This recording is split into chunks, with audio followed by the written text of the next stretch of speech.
Hello guys, welcome to our YouTube channel. Guys, ਅੱਜ ਆਪਾਂ ਸਾਡੇ ਇਸ YouTube ਚੈਨਲ ਦੇ ਉੱਪਰ ETT ਸੈਕਿੰਡ ਈਅਰ ਵਿਗਿਆਨ ਦਾ ਕੰਸੈਪਟ ਆ, ਸਕੂਲ ਵਿਗਿਆਨ ਸੰਕਲਪਾਂ ਨੂੰ ਸਮਝਣਾ, ਯੂਨਿਟ 2 ਆ। ਇਸ ਨੂੰ ਸ਼ੁਰੂ ਕਰਾਂਗੇ ਜੀ। ਇਸ ਦੇ ਸ਼ੁਰੂਆਤੀ ਦੇ ਟੌਪਿਕ ਨੇ ਜੋ ਉਹ ਮੈਂ ਕੁਐਸਚਨ ਦੀ ਫਾਰਮ ਦੇ ਵਿੱਚ ਤੁਹਾਨੂੰ ਕਰਵਾਵਾਂਗੀ। ਸੋ ਬਿਨਾਂ ਟਾਈਮ ਵੇਸਟ ਕੀਤੇ ਆਪਾਂ ਅੱਜ ਦਾ ਜੋ ਆਪਣਾ ਲੈਕਚਰ ਆ ਉਸ ਨੂੰ ਸ਼ੁਰੂ ਕਰਦੇ ਹਾਂ। ਠੀਕ ਹੈ ਜੀ। ਪਹਿਲਾ ਹੈ ਇਸ ਦਾ ਟੌਪਿਕ ਹੈ ਜੀ ਸੰਜੀਵ ਦਾ ਸੰਸਾਰ, ਮਤਲਬ ਦਾ ਵਰਲਡ ਆਫ ਲਿਵਿੰਗ। ਠੀਕ ਹੈ ਜੀ, ਇਹ ਵਾਲਾ ਟੌਪਿਕ ਹੈ। ਇਸ ਦੇ ਵਿੱਚ ਅੱਗੇ ਜੋ ਵੀ ਕੰਸੈਪਟ ਆਉਂਦੇ ਨੇ ਉਹਨਾਂ ਨੂੰ ਆਪਾਂ ਕੁਐਸਚਨ ਦੀ ਫਾਰਮ ਦੇ ਵਿੱਚ ਕਵਰ ਕਰਾਂਗੇ। ਸੋ ਪਹਿਲਾ ਕੁਐਸਚਨ ਹੈ ਸੈੱਲ ਅਤੇ ਸੈੱਲ ਦੀ ਬਣਤਰ ਬਾਰੇ ਨੋਟ ਲਿਖੋ। ਤਾਂ ਇਸ ਦੇ ਵਿੱਚ ਕੀ ਪੁੱਛਿਆ, ਇੱਕ ਤਾਂ ਤੁਹਾਨੂੰ ਸੈੱਲ ਬਾਰੇ ਪੁੱਛ ਰਹੇ ਨੇ, ਮਤਲਬ ਇਸ ਦੀ ਡੈਫੀਨੇਸ਼ਨ ਬਾਰੇ ਦੱਸਣਾ, ਇੱਕ ਤੁਸੀਂ ਸੈੱਲ ਦੀ ਬਣਤਰ ਬਾਰੇ ਦੱਸਣਾ। ਠੀਕ ਹੈ ਜੀ। ਉੱਤਰ ਦੇ ਵਿੱਚ ਆਪਾਂ ਲਿਖਾਂਗੇ ਸਾਰੇ ਸੰਜੀਵ ਜੋ ਸਾਨੂੰ ਨਜ਼ਰ ਆਉਂਦੇ ਹਨ ਗੁੰਝਲਦਾਰ ਰਚਨਾਵਾਂ ਹਨ ਜੋ ਤਾਲਮੇਲ ਵਾਲੇ ਅਣਗਿਣਤ ਡੱਬਿਆਂ ਤੋਂ ਬਣੇ ਹਨ ਜਿਨ੍ਹਾਂ ਨੂੰ ਆਮ ਤੌਰ 'ਤੇ ਸੈੱਲ ਕਿਹਾ ਜਾਂਦਾ ਹੈ। ਹਾਂਜੀ, ਇੱਥੋਂ ਤੱਕ ਡੈਫੀਨੇਸ਼ਨ ਕਵਰ ਹੋ ਗਈ। ਠੀਕ ਹੈ। ਇਸ ਦੇ ਵਿੱਚ ਤੁਹਾਨੂੰ ਕੀ ਦੱਸਿਆ ਵੀ ਜੋ ਜਿਹੜੇ ਵੀ ਸੰਜੀਵ ਆਪਾਂ ਨੂੰ ਨਜ਼ਰ ਆਉਂਦੇ ਨੇ ਉਹ ਗੁੰਝਲਦਾਰ ਰਚਨਾਵਾਂ ਤੋਂ ਬਣਦੇ ਨੇ। ਠੀਕ ਹੈ। ਤਾਲਮੇਲ ਵਾਲੇ ਅਣਗਿਣਤ ਡੱਬਿਆਂ ਤੋਂ ਬਣਦੇ ਨੇ ਅਤੇ ਇਹਨਾਂ ਡੱਬਿਆਂ ਨੂੰ ਕਾਹਦਾ ਨਾਮ ਦਿੱਤਾ ਗਿਆ ਗਾ, ਸੈੱਲ ਦਾ। ਅੱਗੇ ਲਿਖਿਆ ਇਹ ਜੀਵ ਇੱਕ ਜਾਂ ਜ਼ਿਆਦਾ ਸੈੱਲਾਂ ਤੋਂ ਬਣੇ ਹਨ। ਇਹਨਾਂ ਦੇ ਸੰਗਠਨ ਦੀ ਇੱਕ ਖਾਸ ਬਣਤਰ ਹੈ ਅਤੇ ਇਹ ਵਿਸ਼ੇਸ਼ ਤੌਰ 'ਤੇ ਇੱਕੋ ਜਿਹੀਆਂ ਕਿਰਿਆਵਾਂ ਕਰਦੇ ਹਨ। ਇੱਥੇ ਤੁਹਾਨੂੰ ਦੱਸਿਆ ਜਾ ਰਿਹਾ ਹੈ ਵੀ ਜੋ ਸੰਜੀਵ ਹੁੰਦੇ ਨੇ ਉਹ ਇੱਕ ਤੋਂ ਜ਼ਿਆਦਾ ਸੈੱਲਾਂ ਤੋਂ ਬਣਦੇ ਨੇ, ਮਤਲਬ ਉਹ ਮਲਟੀ ਸੈਲੂਲਰ ਆਰਗੇਨਿਜ਼ਮਸ ਨੇ। ਠੀਕ ਹੈ ਜੀ। ਅੱਗੇ ਤੁਹਾਨੂੰ ਉਹਦੀ ਬਣਤਰ ਬਾਰੇ ਦੱਸਦੇ ਨੇ ਵੀ ਇਹਨਾਂ ਦੇ ਸੰਗਠਨ ਦੀ ਇੱਕ ਖਾਸ ਬਣਤਰ ਹੁੰਦੀ ਹੈ ਅਤੇ ਸਾਰੇ ਸੈੱਲ ਨੇ ਜੋ ਉਹ ਮੋਸਟਲੀ ਇੱਕੋ ਜਿਹੀਆਂ ਕਿਰਿਆਵਾਂ ਕਰਦੇ ਨੇ। ਸੋ ਸੰਜੀਵਾਂ ਵਿੱਚ ਸੈੱਲ ਜੀਵਨ ਦੀ ਇਕਾਈ ਹੈ। ਬਣਤਰ ਅਤੇ ਕਾਰਜ ਦੀ ਸਭ ਤੋਂ ਛੋਟੀ ਇਕਾਈ ਸੈੱਲ ਹੈ। ਇੱਥੇ ਤੁਹਾਨੂੰ ਸੈੱਲ ਬਾਰੇ ਦੱਸਿਆ ਵੀ ਸੰਜੀਵਾਂ ਦੀ ਜਿਹੜੀ ਮੁੱਢਲੀ ਇਕਾਈ ਹੈ ਉਹ ਸੈੱਲ ਹੈ। ਬਣਤਰ ਅਤੇ ਕਾਰਜ ਦੀ ਸਭ ਤੋਂ ਛੋਟੀ ਇਕਾਈ ਵੀ ਸੈੱਲ ਹੈ। ਇਸ ਤੋਂ ਬਾਅਦ ਆਪਾਂ ਸੈੱਲ ਦੀਆਂ ਕੁਝ ਕੁ ਕੁਆਲਿਟੀਜ਼ ਪੜ੍ਹਦੇ ਹਾਂ। ਇਸ ਵਿੱਚ ਜਨਨ ਪ੍ਰਕਿਰਿਆ, ਉਤ ਪਰਿਵਰਤਨ ਅਤੇ ਉਤੇਜਨਾ ਪ੍ਰਕਿਰਿਆ ਆਦਿ ਦੀ ਯੋਗਤਾ ਹੁੰਦੀ ਹੈ। ਇੱਕ ਪੀੜ੍ਹੀ ਤੋਂ ਦੂਜੀ ਪੀੜ੍ਹੀ ਤੱਕ ਜੀਵਨ ਸੈੱਲਾਂ ਦੁਆਰਾ ਹੀ ਕਾਇਮ ਰਹਿੰਦਾ ਹੈ। ਠੀਕ ਹੈ ਜੀ। ਇਹ ਕੁਛ ਕੁ ਸੈੱਲ ਦੇ ਕੰਮ ਦੱਸੇ ਨੇ ਵੀ ਉਸ ਦੇ ਵਿੱਚ ਕਿਹੜੀ ਕਿਹੜੀ ਯੋਗਤਾ ਹੁੰਦੀ ਹੈ।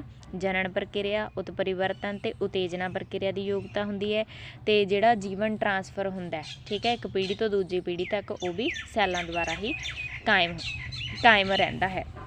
ਇਸ ਤੋਂ ਬਾਅਦ ਨੈਕਸਟ ਆਪਾਂ ਇੱਕ ਡਾਇਗਰਾਮ ਬਣਾ ਸਕਦੇ ਹਾਂ। ਠੀਕ ਹੈ। ਐਗਜ਼ਾਮ ਦੇ ਵਿੱਚ ਮੈਂ ਇੱਥੇ ਤੁਹਾਨੂੰ ਐਨੀਮਲ ਸੈੱਲ ਦੀ ਇੱਕ ਡਾਇਗਰਾਮ ਬਣਾਈ ਹੈ ਅਤੇ ਇੱਥੇ ਆਪਾਂ ਸਮਝਾਂਗੇ।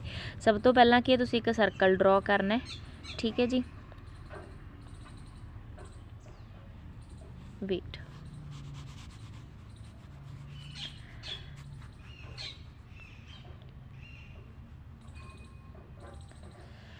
ਹਾਂਜੀ, ਇੱਕ ਸਰਕਲ ਡਰੋ ਕਰਨਾ। ਇਹ ਜੋ ਪਰਪਲ ਕਲਰ ਦਾ ਆਪਾਂ ਸਰਕਲ ਡਰੋ ਕੀਤਾ ਇਹ ਹੈਗੀ ਆ ਪਲਾਜ਼ਮਾ ਮੈਂਬਰੇਨ। ਕੀ ਹੈ ਇਹ?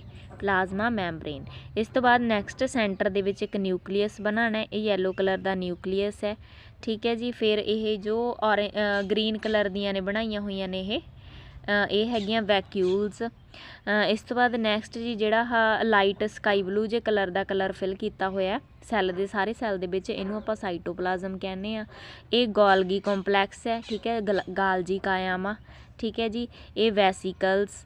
ਇਸ ਤੋਂ ਬਾਅਦ ਨੈਕਸਟ ਇਹ ਗ੍ਰੀਨ ਕਲਰ ਦੀ ਜੋ ਸ਼ੋਅ ਕੀਤੀ ਗਈ ਹੈ ਰਚਨਾ, ਇਹ ਹੈਗੀ ਆ ਲਾਈਸੋਸੋਮ, ਇੱਕ ਇੱਥੇ ਵੀ ਡਰੋ ਕੀਤਾ ਹੋਇਆ। ਨੈਕਸਟ ਆ ਹੈਗੇ ਨੇ ਜੀ ਸੈਂਟਰੀਓਲਸ। ਲਾਈਸੋਸੋਮ ਨੂੰ ਆਪਾਂ ਆਤਮਘਾਤੀ ਪੋਟਲੀ ਵੀ ਕਹਿੰਦੇ ਹਾਂ। ਠੀਕ ਹੈ। ਇਸ ਤੋਂ ਬਾਅਦ ਨੈਕਸਟ ਹੈ ਜੀ ਮਾਈਟੋਕਾਂਡਰੀਆ। ਮਾਈਟੋਕਾਂਡਰੀਆ ਨੂੰ ਸੈੱਲ ਦਾ ਸ਼ਕਤੀ ਘਰ ਕਿਹਾ ਜਾਂਦਾ ਹੈ। ਪਲਾਜ਼ਮਾ ਮੈਂਬਰੇਨ ਮੈਂ ਤੁਹਾਨੂੰ ਦੱਸਤੀ। ਇਸ ਤੋਂ ਬਾਅਦ ਜਿਹੜੇ ਆ ਬਲੈਕ ਕਲਰ ਦੇ ਡਾਟਸ ਸ਼ੋਅ ਕੀਤੇ ਗਏ ਨੇ ਇਹ ਰਾਈਬੋਜ਼ੋਮਸ ਨੂੰ ਦਿਖਾਇਆ ਗਿਆ। ਠੀਕ ਹੈ ਜੀ। ਫਿਰ ਐਂਡੋਪਲਾਜ਼ਮਿਕ ਰੈਟੀਕੂਲਮ, ਮਤਲਬ ਐਂਡੋਪਲਾਜ਼ਮਿਕ ਜਾਲ। ਠੀਕ ਹੈ। ਖੁਰਦਰਾ ਐਂਡੋਪਲਾਜ਼ਮਿਕ ਜਾਲ ਅਤੇ ਪੱਧਰਾ ਐਂਡੋਪਲਾਜ਼ਮਿਕ ਜਾਲ, ਇਹ ਦੋ ਤਰ੍ਹਾਂ ਦੇ ਹੁੰਦੇ ਨੇ। ਇਸ ਤੋਂ ਬਾਅਦ ਨੈਕਸਟ ਹੈ ਜੀ ਮਾਈਕਰੋਟਿਊਬਲਸ। ਠੀਕ ਹੈ ਜੀ। ਇਹ ਐਨੀਮਲ ਸੈੱਲ ਨੂੰ ਦਿਖਾਇਆ ਗਿਆ। ਇਹ ਡਾਇਗਰਾਮ ਤੁਸੀਂ ਡਰੋ ਕਰ ਸਕਦੇ ਹੋ। ਇਸ ਤੋਂ ਬਾਅਦ ਆਪਣਾ ਸੈਕਿੰਡ ਕੁਐਸਚਨ ਹੈ ਜੀ। ਸੈਕਿੰਡ ਕੁਐਸਚਨ ਹੈ ਸੈੱਲ ਦੀ ਖੋਜ ਬਾਰੇ ਨੋਟ ਲਿਖੋ। ਇੱਥੇ ਤੁਸੀਂ ਸੈੱਲ ਦੀ ਡਿਸਕਵਰੀ ਬਾਰੇ ਦੱਸਣਾ ਵੀ ਸੈੱਲ ਦੀ ਖੋਜ ਕਿਸ ਤਰ੍ਹਾਂ ਹੋਈ ਸੀ, ਕਿਸ ਨੇ ਕੀਤੀ ਸੀ। ਠੀਕ ਹੈ ਜੀ। ਇਹ ਕੁਐਸਚਨ ਦਾ ਉੱਤਰ ਆਪਾਂ ਲਿਖਦੇ ਹਾਂ। ਸਭ ਤੋਂ ਪਹਿਲਾਂ ਹੈ ਰਾਬਰਟ ਹੁੱਕ ਨੇ ਸੰਨ 1665 ਈਸਵੀ ਵਿੱਚ ਆਪਣੀ ਸਧਾਰਨ ਸੂਖਮਦਰਸ਼ੀ ਨਾਲ ਕਾਰਕ ਦੇ ਪਤਲੇ ਟੁਕੜੇ ਦਾ ਅਧਿਐਨ ਕੀਤਾ। ਹੁੱਕ ਨੇ ਦੱਸਿਆ ਕਿ ਕਾਰਕ ਛੋਟੇ ਛੋਟੇ ਹਜ਼ਾਰਾਂ 6 ਕੋਣੇ ਡੱਬਿਆਂ ਦਾ ਬਣਿਆ ਹੈ ਜੋ ਸ਼ਹਿਦ ਦੀ ਮੱਖੀ ਦੇ ਛੱਤੇ ਦੀ ਸ਼ਕਲ ਬਣਾਉਂਦੇ ਹਨ। ਉਸਨੇ ਇਹਨਾਂ ਛੋਟੇ ਛੋਟੇ ਡੱਬਿਆਂ ਨੂੰ ਸੈੱਲ ਕਿਹਾ। ਹਾਂਜੀ, ਸਭ ਤੋਂ ਪਹਿਲਾਂ ਤੁਹਾਨੂੰ ਪਤਾ ਹੋਣਾ ਚਾਹੀਦਾ ਵੀ ਰਾਬਰਟ ਹੁੱਕ ਦੀ ਖੋਜ ਆ ਜੋ ਸਨ 1665 ਈਸਵੀ ਦੇ ਵਿੱਚ ਰਾਬਰਟ ਹੁੱਕ ਨੇ ਕੀਤੀ ਸੀ।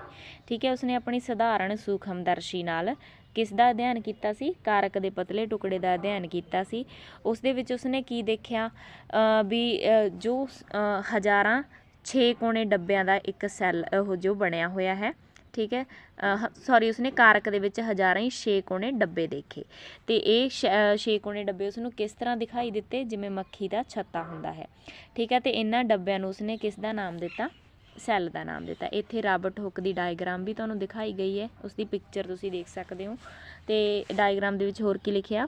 ਐਨ English scientist born in 1635 he died ਇਨ 1703। ਇਸ ਦਾ ਮਤਲਬ ਆ ਜੀ ਵੀ ਇਹ ਇੱਕ ਇੰਗਲਿਸ਼ ਸਾਇੰਟਿਸਟ ਸੀਗਾ ਅਤੇ ਇਸ ਦਾ ਜਨਮ ਕਦੋਂ ਹੋਇਆ ਸੀ? 1635 ਈਸਵੀ ਦੇ ਵਿੱਚ, ਅਤੇ ਇਸ ਦੀ ਮੌਤ ਕਦੋਂ ਹੋਈ ਸੀ? 1703 ਈਸਵੀ ਦੇ ਵਿੱਚ। In 1665 he studied a sheet of cork with a simple microscope like the one you see in the picture below. ਇੱਥੇ ਤੁਹਾਨੂੰ ਦੱਸਿਆ ਗਿਆ ਵੀ 1665 ਈਸਵੀ ਦੇ ਵਿੱਚ ਉਸਨੇ ਕੀ ਆ? ਕਾਰਕ ਦੀ ਸ਼ੀਟ ਦਾ ਅਧਿਐਨ ਕੀਤਾ ਸੀ ਆਪਣੀ ਸਿੰਪਲ ਮਾਈਕਰੋਸਕੋਪ ਨਾਲ। ਇਹ ਮਾਈਕਰੋਸਕੋਪ ਦੀ ਡਾਇਗਰਾਮ ਦਿੱਤੀ ਹੋਈ ਹੈ। ਠੀਕ ਹੈ, ਇਹ ਰਾਬਰਟ ਹੁੱਕ ਦੀ ਮਾਈਕਰੋਸਕੋਪ ਆ। ਇਸ ਨਾਲ ਉਸਨੇ ਆਪਣਾ ਅਧਿਐਨ ਕੀਤਾ ਸੀ ਅਤੇ ਸੈੱਲ ਦੀ ਖੋਜ ਕੀਤੀ। ਇਸ ਤੋਂ ਬਾਅਦ ਨੈਕਸਟ ਹੈ ਜੀ ਸਨ 1674 ਈਸਵੀ ਵਿੱਚ ਐਂਟੋਨੀ ਵਾਨ ਲਿਊਨਹੱਕ ਪਹਿਲਾ ਵਿਗਿਆਨੀ ਸੀ ਜਿਸਨੇ ਜੀਵਾਣੂ, ਪ੍ਰੋਟੋਜੋਆ, ਸਪਰਮੈਟੋਜੋਆ ਅਤੇ ਲਹੂ ਦੇ ਲਾਲ ਰਕਤਾਣੂਆਂ ਨੂੰ ਆਪਣੀ ਡਿਜ਼ਾਈਨ ਕੀਤੀ ਸਧਾਰਨ ਸੂਖਮਦਰਸ਼ੀ ਨਾਲ ਵੇਖਿਆ। ਫਿਰ ਨੈਕਸਟ ਇਸ ਤੋਂ ਅੱਗੇ ਆਉਂਦਾ ਜੀ 1674 ਈਸਵੀ ਦੇ ਵਿੱਚ ਐਂਟੋਨੀ ਵਾਨ ਲਿਊਨਹੱਕ। ਇਹ ਪਹਿਲਾ ਵਿਗਿਆਨੀ ਸੀ ਜਿਸਨੇ ਕਿਸ 'ਤੇ ਅਧਿਐਨ ਕੀਤਾ ਸੀ? ਜੀਵਾਣੂ, ਪ੍ਰੋਟੋਜੋਆ, ਸਪਰਮੈਟੋਜੋਆ ਅਤੇ ਲਹੂ ਦੇ ਲਾਲ ਰਕਤਾਣੂਆਂ ਨੂੰ ਆਪਣੀ ਡਿਜ਼ਾਈਨ ਕੀਤੀ ਸਧਾਰਨ ਸੂਖਮਦਰਸ਼ੀ ਨਾਲ ਵੇਖਿਆ ਅਤੇ ਸੈੱਲ ਦੀ ਖੋਜ ਨੂੰ ਅੱਗੇ ਵਧਾਇਆ। ਇਸ ਤੋਂ ਬਾਅਦ ਨੈਕਸਟ ਅਸੀਂ ਕੁਐਸਚਨ 3rd ਕਰਦੇ ਹਾਂ ਜੀ। ਕੁਐਸਚਨ 3rd ਦੇ ਵਿੱਚ ਤੁਹਾਨੂੰ ਪੁੱਛਿਆ ਜਾ ਰਿਹਾ ਸੈੱਲ ਸਿਧਾਂਤ 'ਤੇ ਨੋਟ ਲਿਖੋ। ਤੁਸੀਂ ਸੈੱਲ ਥਿਊਰੀ ਬਾਰੇ ਦੱਸਣਾ। ਠੀਕ ਹੈ, ਇਸ ਤੋਂ ਬਾਅਦ ਸੈੱਲ ਦੀ ਖੋਜ ਤੋਂ ਬਾਅਦ ਸੈੱਲ ਥਿਊਰੀ ਡਿਵੈਲਪ ਹੋਈ ਤਾਂ ਉਸ ਬਾਰੇ ਆਪਾਂ ਇਸ ਕੁਐਸਚਨ ਦੇ ਵਿੱਚ ਕਰਾਂਗੇ।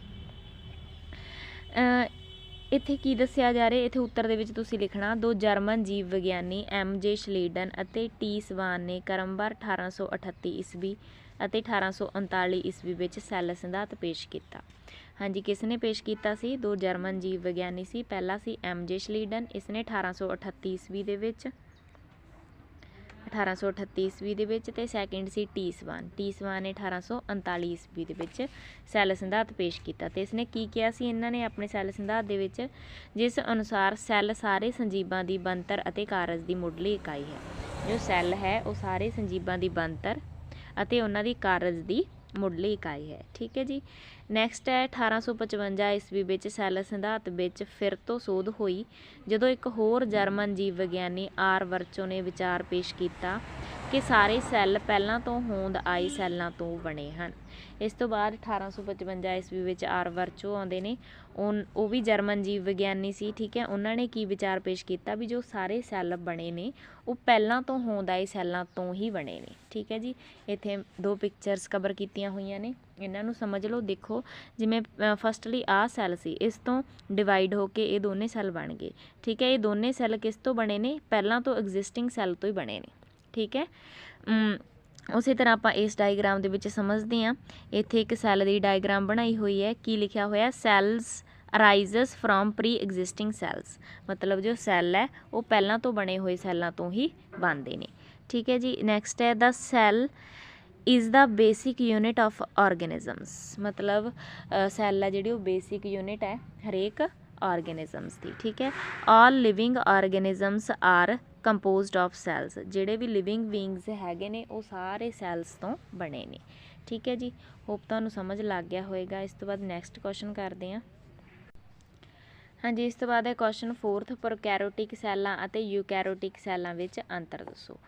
ਸੋ ਸੈੱਲ 2 ਪ੍ਰਕਾਰ ਦੇ ਹੁੰਦੇ ਨੇ, ਪ੍ਰੋਕੈਰੋਟਿਕ ਸੈੱਲ ਅਤੇ ਯੂਕੈਰੋਟਿਕ ਸੈੱਲ। ਇਹਨਾਂ ਦੋਨਾਂ ਦੇ ਵਿਚਕਾਰ ਆਪਾਂ ਡਿਫਰੈਂਸ ਦੱਸਣਾ। ਠੀਕ ਹੈ ਜੀ, ਤਾਂ ਇਹ ਆਪਾਂ ਡਿਫਰੈਂਸ ਕਵਰ ਕਰਦੇ ਹਾਂ। ਪ੍ਰੋਕੈਰੋਟਿਕ ਸੈੱਲ ਇਸ ਸਾਈਡ ਲਿਖ ਲੈਣਾ, ਯੂਕੈਰੋਟਿਕ ਸੈੱਲ ਇਸ ਸਾਈਡ ਲਿਖ ਲੈਣਾ। ਸੈਂਟਰ ਦੇ ਵਿੱਚ ਤੁਸੀਂ ਲਾਈਨ ਲਗਾ ਸਕਦੇ ਹੋ। ਠੀਕ ਹੈ, पहला पॉइंट है आम तौर पर आकार विच छोटे ਹੁੰਦੇ ਹਨ 1 ਤੋਂ 10 ਮਾਈਕਰੋਮੀਟਰ। ठीक है, प्रोकैरियोटिक सैल ने जो छोटे ਹੁੰਦੇ ਨੇ। आम तौर पर आकार विच वड्डे ਹੁੰਦੇ ਹਨ 5 ਤੋਂ 100 ਮਾਈਕਰੋਮੀਟਰ। मतलब यूकैरियोटिक सैल वड्डे ਹੁੰਦੇ ਨੇ ਤੇ प्रोकैरियोटिक सैल छोटे ਹੁੰਦੇ ਨੇ। ਇਹਨਾਂ ਵਿੱਚ ਪੂਰੀ ਤਰ੍ਹਾਂ ਸੰਗਠਿਤ ਕੇਂਦਰਕ ਨਹੀਂ ਹੁੰਦਾ, ਇਹਨਾਂ ਵਿੱਚ ਪੂਰੀ ਤਰ੍ਹਾਂ ਸੰਗਠਿਤ ਕੇਂਦਰਕ ਹੁੰਦਾ ਹੈ। ਇਸ ਦੇ ਵਿੱਚ ਜੀ ਸੰਗਠਿਤ ਕੇਂਦਰਕ ਨਹੀਂ ਹੁੰਦਾ, ਠੀਕ ਹੈ, ਇਹਦੇ ਵਿੱਚ ਹੁੰਦਾ। ਮਤਲਬ ਇਹਦੇ ਵਿੱਚ ਇੱਕ ਛਾਇਆ ਜੀ ਦਿਸਦੀ ਹੁੰਦੀ ਹੈ ਨਿਊਕਲੀਅਸ ਦੀ, ਇਹਦੇ ਵਿੱਚ ਪੂਰਨ ਤੌਰ 'ਤੇ ਸਪਸ਼ਟ ਨਿਊਕਲੀਅਸ ਹੁੰਦਾ। ਥਰਡ ਹੈ ਜੀ ਨਿਊਕਲੀਅਰ ਝਿੱਲੀ ਅਨੁਪਸਥਿਤ ਹੁੰਦੀ ਹੈ। ਨਿਊਕਲੀਅਰ ਪਦਾਰਥ ਨਿਊਕਲੀਅਰ ਝਿੱਲੀ ਵਿੱਚ ਘਿਰਿਆ ਹੁੰਦਾ ਹੈ। ਇਹਦੇ ਵਿੱਚ ਨਿਊਕਲੀਅਰ ਝਿੱਲੀ ਹੁੰਦੀ ਹੈ, ਇਹਦੇ ਵਿੱਚ ਨਹੀਂ ਹੁੰਦੀ। फोर्थ है जी सिर्फ एक ही गुणसूत्र मौजूद होंदा है, बहुत सारे गुणसूत्र मौजूद होंदे ने। इस तो बाद नैक्सट है जी फिफ्थ पॉइंट न्यूक्लियोल्स नहीं हुंदा, न्यूक्लियोल्स नहीं हुंदा, न्यूक्लियोल्स हुंदा है।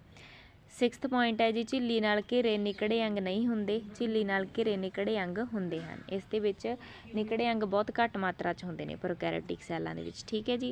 यूकैरियोटिक सैलां दे विच निकड़े अंग हुंदे ने। सैवंथ पॉइंट है सैलां दी वंड खंडन जां वडिंग द्वारा हुंदी है। प्रोकैरियोटिक सैलां दे विच सैल वंड किस द्वारा हुंदी है? खंडन जां वडिंग द्वारा। यूकैरियोटिक सैलां दे विच सैल वंड सावी सूत्री विभाजन जां अर्ध सूत्री विभाजन राहीं हुंदी है। समझ लग गई जी। इस तो बाद नैक्सट 8th पॉइंट है इस विच माइटोकॉन्ड्रिया अनुपस्थित होंदा है। इस विच माइटोकॉन्ड्रिया उपस्थित होंदा है, मतलब इस विच माइटोकॉन्ड्रिया नहीं हुंदा। प्रोकैरियोटिक सैलां दे विच माइटोकॉन्ड्रिया नहीं हुंदा, यूकैरियोटिक सैलां दे विच माइटोकॉन्ड्रिया हुंदा है। सैल कंध प्रोटीन ते कार्बोहाइड्रेट दी बनी हुंदी है। इस विच सैल कंध सैलूलोज दी बनी हुंदी है। हाँ जी, प्रोकैरियोटिक सैलां दे विच सैल कंध किस दी बनी हुंदी है? प्रोटीन ते कार्बोहाइड्रेट दी। ते यूकैरियोटिक सैलां दे विच सैल कंध सैलूलोज दी बनी हुंदी है। इस तो बाद 10th पॉइंट है जी एंडोप्लाज्मिक जाल अनुपस्थित होंदा है। ते इस दे विच एंडोप्लाज्मिक जाल उपस्थित होंदा है, ठीक है जी। प्रोकैरियोटिक सैलां दे विच एंडोप्लाज्मिक जाल नहीं हुंदा, यूकैरियोटिक सैलां दे विच एंडोप्लाज्मिक जाल हुंदा है।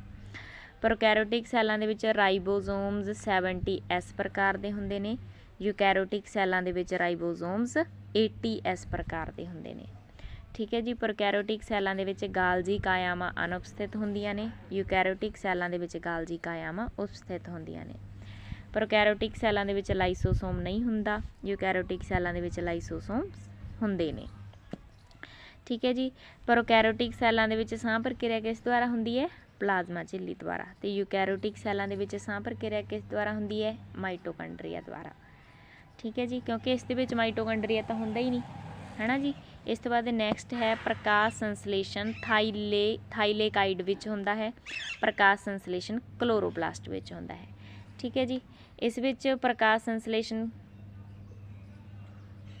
थाइलेकाइड विच हुंदा है ते इस दे विच किस दे विच हुंदा है?